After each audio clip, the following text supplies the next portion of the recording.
नमस्कार दोस्तों, स्वागत है आपका हमारे चैनल स्टडी विद ऑल में। दोस्तों आज का हमारा मॉडल पेपर होगा पर्यावरण। जी हाँ दोस्तों, ईवीएस का यह मॉडल पेपर होगा जिसमें दोस्तों आपको केवल टॉप सिलेक्टेड क्वेश्चन देखने को मिलेंगे, जो कि दोस्तों आपके एग्जाम की दृष्टि से बहुत ही महत्वपूर्ण है। जी हाँ दोस्तों, ये सभी क्वेश्चन दोस्तों एग्जाम में ऐसे हैं जो बार बार रिपीट होते हैं और आपको हर एग्जाम में लगभग देखने को मिलते हैं, जिससे कि दोस्तों यह मॉडल पेपर जो है आपके लिए बहुत ही इंपॉर्टेंट हो जाता है। जी हाँ दोस्तों, बहुत ही अच्छे क्वेश्चन आपको देखने को मिलेंगे। आपके एग्जाम एमपीटेट वर्ग 3 की तैयारी की दृष्टि से यह मॉडल पेपर तैयार किया गया है। ठीक है, तो वीडियो को अंत तक जरूर देखिएगा दोस्तों, और अगर वीडियो पसंद आए आपको तो अपने फ्रेंड्स के साथ लाइक और शेयर जरूर कीजिएगा। चलिए स्टार्ट करते हैं वीडियो। अगर आप इससे पहले दोस्तों अगर आप चैनल पे नए हैं या चैनल को पहली बार देख रहे हैं तो चैनल को सब्सक्राइब कर लीजिए और बेल आइकन पर प्रेस कर लीजिए दोस्तों, जिससे न्यू वीडियो की अपडेट्स आपको लगातार मिलती रहे। चलिए दोस्तों स्टार्ट करते हैं वीडियो। ठीक है, पहला प्रश्न है आज का पर्यावरण का। गाय के दूध में पाए जाने वाले केसिन और लैक्टोज क्रमशः वास्तव में क्या है? आपको बताना है दोस्तों कि गाय के दूध में जो केसिन और लैक्टोज पाए जाते हैं, ठीक है ना, वो वास्तव में क्या होते हैं?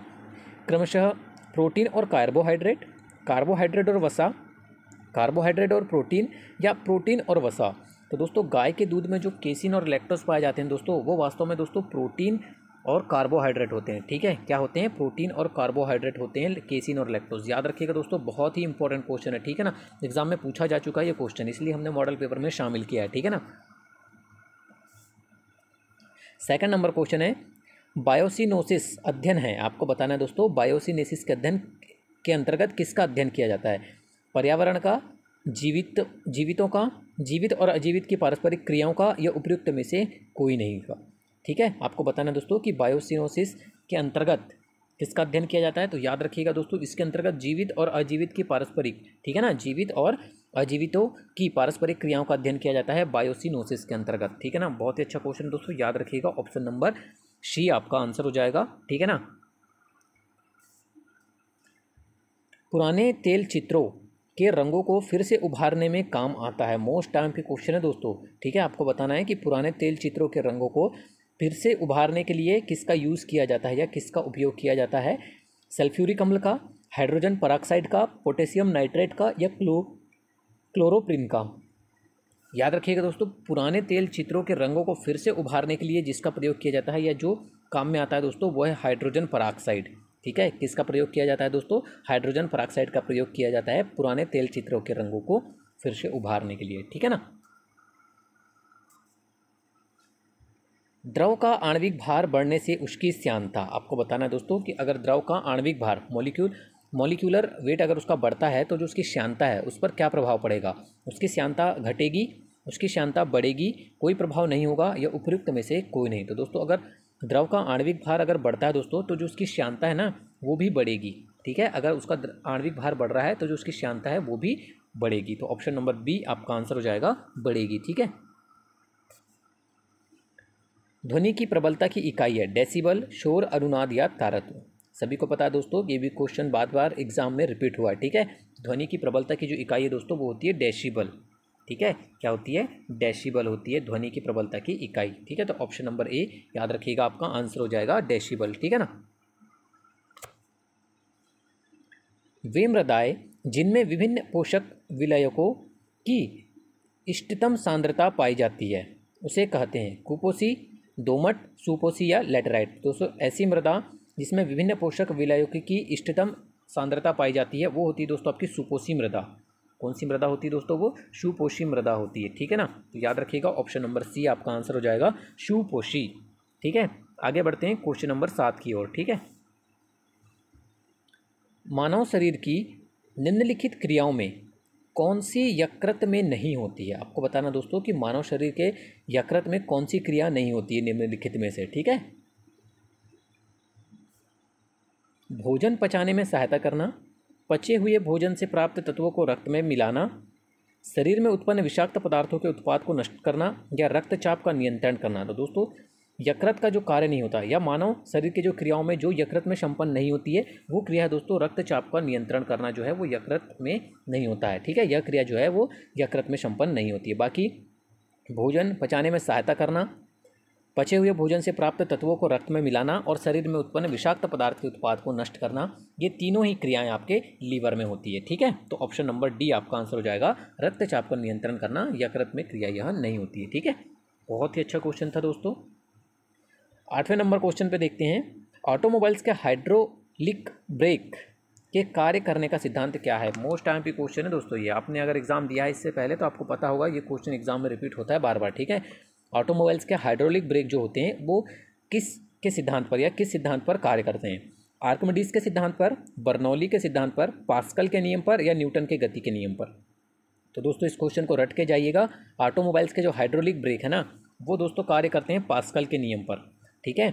पास्कल के नियम पर काम करते हैं हाइड्रोलिक ब्रेक, ठीक है। बहुत ही अच्छा क्वेश्चन दोस्तों, इंपॉर्टेंट क्वेश्चन एग्जाम की दृष्टि से।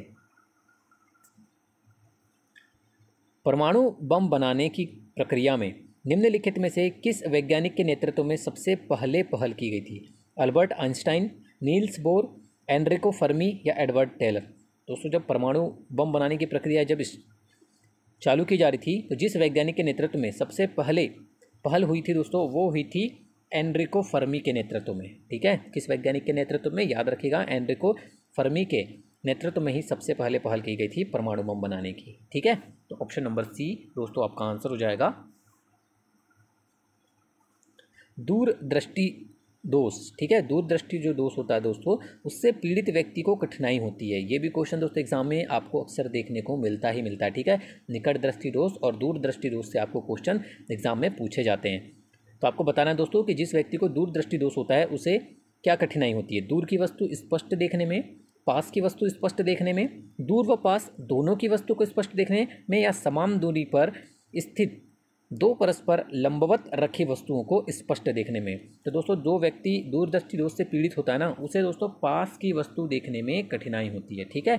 याद रखिएगा दोस्तों, इसमें कंफ्यूज नहीं होना है आपको। काफ़ी लोग ये करते हैं कि दूरदृष्टि दोष में दूर की वस्तु स्पष्ट देखने में कठिनाई होती में टिक करके आ जाते हैं, ठीक है। पर आपको याद रखना है, जिस व्यक्ति को दूरदृष्टि दोष होता है उसे पास की वस्तु स्पष्ट देखने में कठिनाई होती है, और जिस व्यक्ति को निकट दृष्टि दोष होता है उसे दूर की वस्तु देखने में कठिनाई होती है, ठीक है। तो आपको यहाँ पूछा गया है दूरदृष्टि दोष, तो पास की वस्तु देखने में कठिनाई होती है। ऑप्शन नंबर बी आपका आंसर हो जाएगा, ठीक है। समुद्री पारितंत्र के किस वर्ग में जैव निम्नीकरण का कार्य सर्वाधिक होता है? फाइटोप्लैंक्टन, जूप्लैंक्टन, मछली, या समुद्र पक्षी? तो दोस्तों आपका आंसर हो जाएगा ऑप्शन नंबर फर्स्ट, ठीक है। समुद्री पारितंत्र के जिस वर्ग में जैव निम्नीकरण कार्य सर्वाधिक होता है दोस्तों, वो वर्ग है आपका फाइटोप्लैंक्टन वर्ग, ठीक है। तो ऑप्शन नंबर ए आपका आंसर हो जाएगा। याद रखिएगा, ये भी क्वेश्चन एग्जाम में रिपीटेड क्वेश्चन है, ठीक है। 12 नंबर क्वेश्चन देख लेते हैं। तत्वों के आधुनिक वर्गीकरण का श्रेय जाता है मेंडलीफ, मोसले, मेयर, या डेबोराइनर को? तो दोस्तों तत्वों का जो आधुनिक वर्गीकरण है, ठीक है, मॉडर्न क्लासिफिकेशन जो है तत्वों का, वो दोस्तों इसका जो श्रेय है वो जाता है मोसले को, ठीक है। किसे जाता है दोस्तों? मोसले को जाता है इसका श्रेय, ठीक है। तो ऑप्शन नंबर बी आपका आंसर हो जाएगा। याद रखिएगा, जल प्रदूषण का सबसे सशक्त माध्यम क्या है? कीटनाशक दवाएं, घरेलू मलजल, घरेलू अपमार्जक, या अमोनिया? दोस्तों सभी को पता है कि जल प्रदूषण का जो सबसे सशक्त माध्यम है वो घरेलू मलजल होता है, ठीक है ना। तो ऑप्शन नंबर बी आपका आंसर हो जाएगा। घर से निकलने वाला जो प्रदूषित जल होता है वो इसके सबसे सशक्त माध्यम माना जाता है, ठीक है। रुधिर के प्लाज्मा में निम्नलिखित में से किसके द्वारा एंटीबॉडी निर्मित होता है? बहुत ही अच्छा क्वेश्चन है दोस्तों ये, ठीक है। रुधिर के प्लाज्मा में किसके द्वारा एंटीबॉडी निर्मित होता है आपको बताना है। मोनोसाइट के द्वारा, लिम्फोसाइट के द्वारा, एसिनोफिल के द्वारा, या न्यूट्रोफिल के द्वारा? दोस्तों रुधिर के प्लाज्मा में जिसके द्वारा एंटीबॉडी निर्मित होता है दोस्तों, वो होता है लिम्फोसाइट के द्वारा, ठीक है। किसके द्वारा होता है दोस्तों? लिम्फोसाइट के द्वारा ही एंटीबॉडी निर्मित होता है रुधिर के प्लाज्मा में। याद रखिएगा, बहुत ही अच्छा क्वेश्चन है एग्जाम के लिए, ठीक है। इंसुलिन की रासायनिक प्रकृति है विटामिन, वसा, प्रोटीन, या कार्बोहाइड्रेट? तो दोस्तों इंसुलिन की जो रासायनिक प्रकृति ना, ये भी क्वेश्चन रट के जाइएगा दोस्तों, वो होती है प्रोटीन, ठीक है। इंसुलिन की रासायनिक प्रकृति क्या है? प्रोटीन है, ठीक है। ऑप्शन नंबर सी आपका आंसर हो जाएगा। बहुत बार एग्जाम में पूछा गया है दोस्तों ये क्वेश्चन। छपाई के प्रयोग में, ठीक है दोस्तों, जो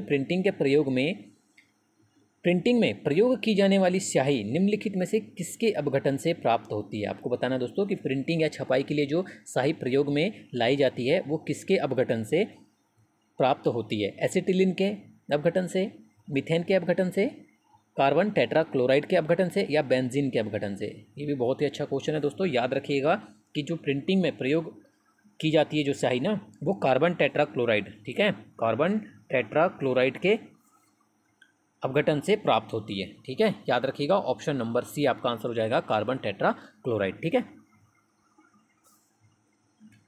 निम्नलिखित में किस एक प्राणी को किसान का मित्र कहा जाता है? आपको पता है दोस्तों ये कितना इंपॉर्टेंट क्वेश्चन है, हर बार लगभग एग्जाम में पूछा जाता है ये क्वेश्चन कि किस प्राणी को किसान का मित्र कहा जाता है। दोस्तों याद रखिएगा इस क्वेश्चन को, रट के जाइएगा, केचुआ को किसान का मित्र कहा जाता है, ठीक है ना, क्योंकि दोस्तों ये केचुआ जो है ज़मीन के अंदर होता है, जिससे कि जो भूमि है वो उपजाऊ हो जाती है, ठीक है ना। तो आपका आंसर हो जाएगा ऑप्शन नंबर डी, इसीलिए इसे किसान का मित्र कहा जाता है, ठीक है। निम्नलिखित में कौन सी जल निकाय में घनत्व प्रवणता को दर्शाती है? आपको बताना है दोस्तों कि जल निकाय में घनत्व प्रदर्शन को कौन दर्शाता है, इकोक्लाइन, हेलोक्लाइन, मैकोक्लाइन या पिक्नोक्लाइन। तो दोस्तों याद रखिएगा जो पिक्नोक्लाइन है ना, ठीक है, ऑप्शन नंबर डी पिक्नोक्लाइन जो है वो जल निकाय में घनत्व की प्रवणता को दर्शाती है, ठीक है। तो ऑप्शन नंबर डी आपका आंसर हो जाएगा पिक्नोक्लाइन। याद रखिएगा इस क्वेश्चन को भी दोस्तों, भूलना नहीं है आपको, ठीक है ना।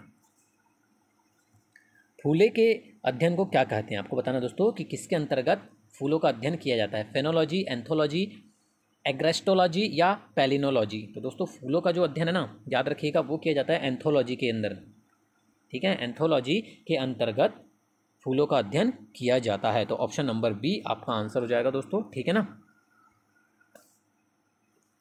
भूगोल को मानव पारिस्थितिकी के रूप में परिभाषित किया था। इंपॉर्टेंट क्वेश्चन है दोस्तों ये क्वेश्चन, ठीक है ना, इस क्वेश्चन को भी रट के जाइएगा। भूगोल को मानव पारिस्थितिकी के रूप में परिभाषित किया था दोस्तों, याद रखिएगा हरलॉन बैरोज ने, ठीक है ना। किसने किया था? हरलॉन बैरोज के द्वारा ही भूगोल को मानव पारिस्थितिकी के रूप में परिभाषित किया गया था। तो ऑप्शन नंबर ए आपका आंसर हो जाएगा। इंपॉर्टेंट क्वेश्चन है दोस्तों, ठीक है ना, भूलना नहीं आपको। चलिए 21 नंबर क्वेश्चन देख लेते हैं। RH कारक या RH फैक्टर निम्नलिखित में से किसके लिए उत्तरदायी है? टर्नर का syndrome, AIDS, sickle cell anaemia या एरिथ्रोब्लास्टोसिस। तो दोस्तों RH फैक्टर जो होता है, ठीक है, RH फैक्टर या RH कारक जो होता है दोस्तों वो एरिथ्रोब्लास्टोसिस के लिए उत्तरदायी होता है, ठीक है। ऑप्शन नंबर डी आपका आंसर हो जाएगा क्वेश्चन नंबर 21 का, ठीक है ना। भारत में मैंग्रोव वनस्पति अधिक विस्तृत रूप से पाई जाती है, मालाबार तट में, कच्छ के रण में, सुंदरवन में या उपरोक्त सभी में। तो दोस्तों भारत में मैंग्रोव वनस्पति जो है वो जहाँ पर विस्तृत रूप में पाई जाती है, अधिक विस्तृत रूप में पाई जाती है दोस्तों, याद रखिएगा वो पाई जाती है आपके सुंदरवन में, ठीक है, सुंदरवन में विस्तृत रूप से पाई जाती है भारत में मैंग्रोव वनस्पति। ऑप्शन नंबर सी आपका आंसर हो जाएगा सुंदरवन में, ठीक है ना। इलेक्ट्रोडायलिसिस निम्नलिखित में से किसके लिए उपयोग में लाई जाने वाली विधि है? आपको बताना दोस्तों कि इलेक्ट्रोडायलिसिस का प्रयोग जो है वो किसके लिए उपयोग में लाया जाता है या यह विधि किस लिए उपयोग में लाई जाती है?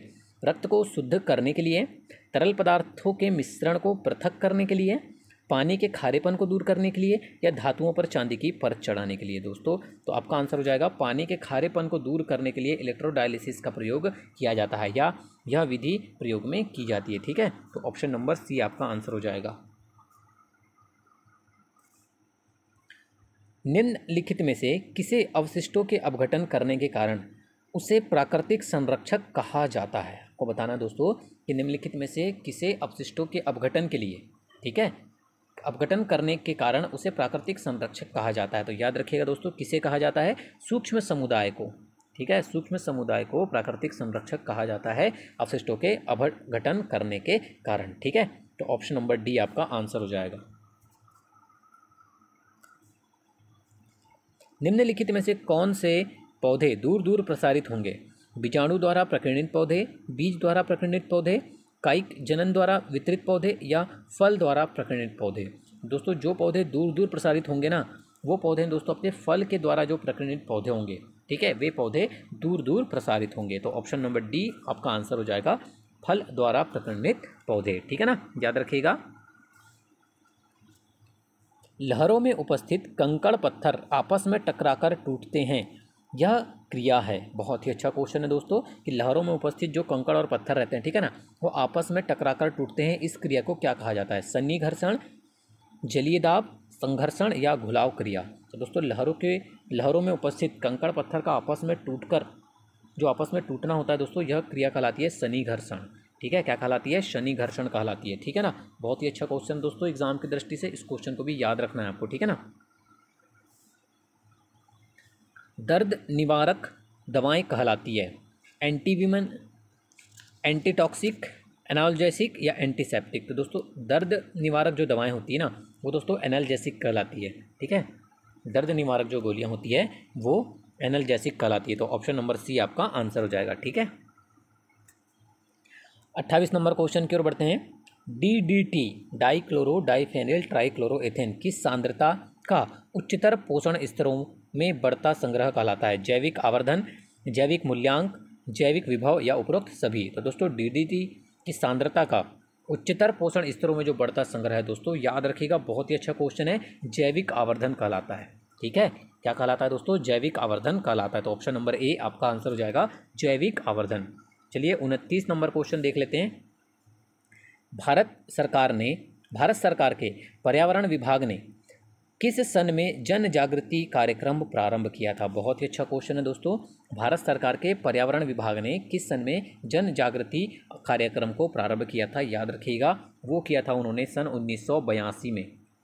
ठीक है, कब किया था दोस्तों? सन 1982 में प्रारंभ किया था भारत सरकार के पर्यावरण विभाग ने जन जागृति कार्यक्रम। ठीक है, चलिए 30 नंबर क्वेश्चन देख लेते हैं। मृदा अपरदन का प्रकार नहीं है, आपको बताना दोस्तों कि मृदा अपरदन के प्रकार के अंतर्गत कौन सा नहीं आता है? असामान्य अपरदन, सामान्य अपरदन, त्वरित अपरदन और उपरोक्त में से कोई नहीं। दोस्तों आप सभी को पता है कि मृदा अपरदन जो होता है दोस्तों वो सामान्य अपरदन होता है या तो त्वरित अपरदन होता है। ठीक है, इसके अंतर्गत जो नहीं आएगा दोस्तों वो है आपका ऑप्शन नंबर ए।